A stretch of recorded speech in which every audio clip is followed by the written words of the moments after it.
भारत में उर्वरक क्षेत्र। संसदीय समिति ने सरकार से आग्रह किया है कि उर्वरक क्षेत्र में पुनः रणनीतिक श्रेणी में वर्गीकृत किया जाए।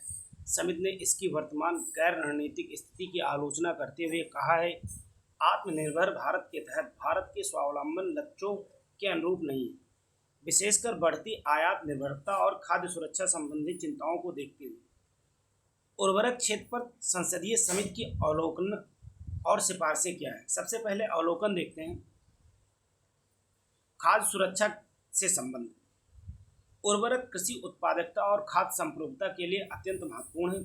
समिति ने उल्लेख किया कि भारत की उच्च आयात निर्भरता, आयात में देखा जाए तो यूरिया लगभग 25%, फास्फेट जो है उसका आयात 90% और पोटास का आयात 100% हमारे यहाँ किया जाता है।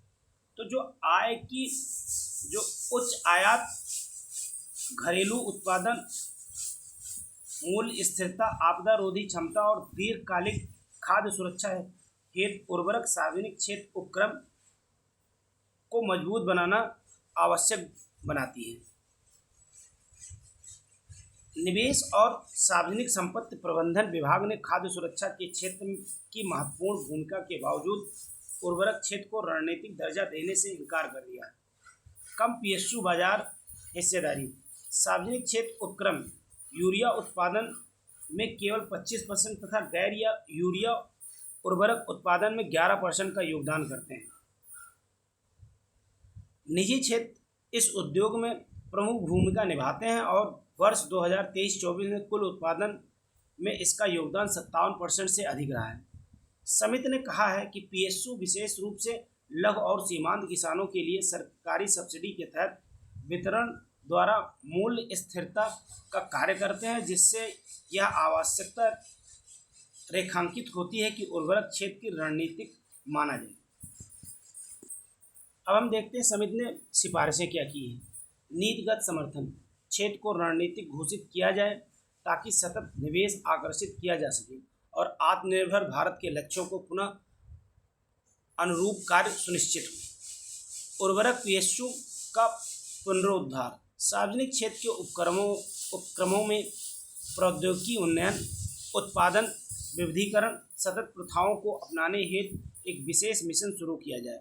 समिति ने उल्लेख किया कि पुनर्जीवित उर्वरक पीएसयू ने सफल बदलाव हासिल किया है, जहां बंद इकाइयों के पुनः संचालन से वार्षिक यूरिया उत्पादन में 7.62 मिलियन टन का योगदान हुआ है। भारत की कृषि और अर्थव्यवस्था में उर्वरकों की भूमिका कितनी अहम है। कृषि का आर्थिक प्रभाव। कृषि और संबद्ध क्षेत्र भारत के जीडीपी में लगभग 16% का योगदान करते हैं। देश की 46% से अधिक आबादी की आजीविका का आधार है, जिससे यह आर्थिक जीवन यापन का एक मूल्य स्तंभ बनता है।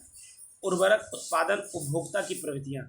भारत वैश्विक स्तर पर उर्वरकों का दूसरा सबसे बड़ा उपभोक्ता और तीसरा सबसे बड़ा उत्पादक है।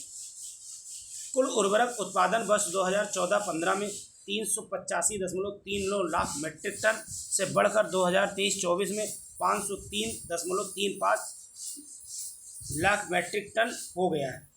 वर्ष 2023-24 में उर्वरक उत्पादन में निजी क्षेत्र का योगदान सबसे अधिक 57.77% रहा है। इसके बाद सहकारी क्षेत्र 24.81% और सार्वजनिक क्षेत्र का 17.43% रहा है।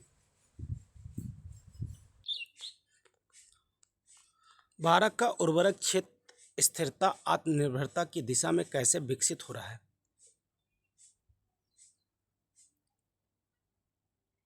ONOF के तहत ब्रांड एकीकरण, वन नेशन वन फर्टिलाइज़र पहल के तहत सब्सिडी प्राप्त उर्वरकों जैसे भारत यूरिया, भारत डीएपी आदि में एक समान ब्रांडिंग की जाती है ताकि भ्रम दूर हो, गुणवत्ता समान रहे और सरकारी सहयोग सुनिश्चित हो।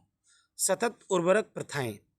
नैनो उर्वरक, नैनो यूरिया और नैनो डीएपी सूक्ष्म कणों में पोषक तत्व समाहित रहते हैं जो धीरे धीरे मृदा में घुलते हैं और पौधों द्वारा बेहतर अवशोषण सुनिश्चित करते हैं और अपव्यय को न्यूनतम रखते हैं। नीम कोटेड यूरिया, जिसे हम NCU बोलते हैं, नाइट्रोजन दक्षता बढ़ाता है, जिससे समान परिणाम पाने वाले पाने के लिए लगभग 10% कम यूरिया की आवश्यकता होती है और इससे हानि कम होती है और मृदा का स्वास्थ्य बेहतर रहता है। पीएम प्रणाम योजना रासायनिक उर्वरकों के उपयोग में कमी को बढ़ावा देती है, जैसे जैविक विकल्पों को प्रोत्साहित करती है और राज्य को प्रदर्शन आधारित प्रोत्साहन प्रदान करती है।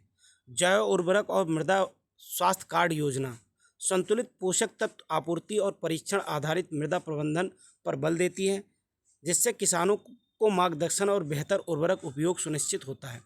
प्रौद्योगिकी एवं डिजिटल अवसंरचना IFMS, जिसे हम एकीकृत उर्वरक प्रबंधन प्रणाली बोलते हैं, उत्पादन से लेकर खुदरा स्तर तक उर्वरकों की आवाजाही का रियल टाइम ट्रैकिंग सक्षम बनाती है। MFMS, जिसे हम मोबाइल FMS बोलते हैं, डिजिटल पंजीकरण स्टॉक निगरानी को सुगम बनाती है और मोबाइल के माध्यम से सुलभ MIS डैशबोर्ड के जरिए प्रत्यक्ष लाभ, जिसे हम DBT बोलते हैं, का समर्थन करती है। अब हम समझते हैं कि उर्वरक क्षेत्र को रणनीतिक घोषित करने में क्या चुनौतियां हैं। वैश्विक एकीकरण और आपूर्ति विविधीकरण। भारत ने सऊदी अरब, मोरक्को के साथ DAP आपूर्ति के दीर्घकालिक समझौते किए हैं, जिससे बड़े उत्पादन भंडार बनाए रखने का दबाव कम हुआ है। प्रौद्योगिकी अप्रचलन। पुरानी PSU इकाइयाँ कम दक्षता, उच्च इनपुट लागत और आधुनिकीकरण के लिए भारी पूंजीगत आवश्यकता जैसी समस्याओं का सामना कर रही हैं। इससे यह संदेह उत्पन्न होता है कि क्या रणनीतिक दर्जा मिलने पर भी बड़े सुधारों के अभाव में उत्पादकता में वास्तविक लाभ मिलेगा।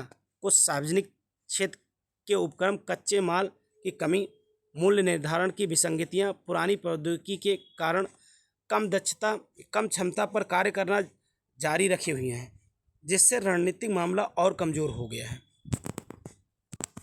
अब हम देखते हैं कि नीतिगत असंगत और क्षेत्रीय अस्पष्टता। कृषि मंत्रालय द्वारा उर्वरकों को खाद्य सुरक्षा के लिए अनिवार्य मनाना और दूसरी ओर DIPAM द्वारा इसे गैर रणनीतिक वाणिज्यिक क्षेत्र के रूप में देखना नीतिगत असंगति को दर्शाता है। इससे मंत्रालयों के बीच में सहमति बनाना कठिन हो जाता है और सुधारों की गति धीमी पड़ जाती है।